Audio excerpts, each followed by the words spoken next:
বৌভাতের আগের দিন আমরা সবাই মিলে ডান্স করছিলাম। এখানে আমার ননদ, দেওর সবাই ছিল। তারপর দিন সকালবেলা বৌভাতের দিন আমাদের আবার স্নান হয়। এই স্নানেও অনেক রং মাখামাখি হয়েছিল। তারপর ফাইনালি আমরা ফ্রেশ হয়ে আবার 7 পাকের জন্য চলে যাই উপরে। ওই বাঁশ গাছের সামনে দিয়ে করতে হয় আমাদের। 7 পাকের পর আরও রিচুয়ালস থাকে আমাদের, আবার আশীর্বাদ হয়।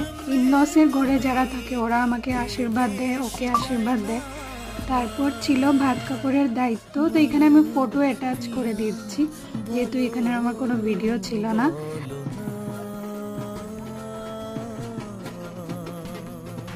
ভাত কাপড়ের পর আমি বসে গেছিলাম খেতে সবার সাথে।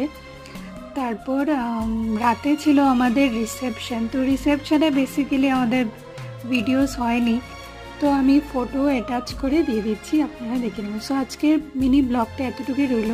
টাটা।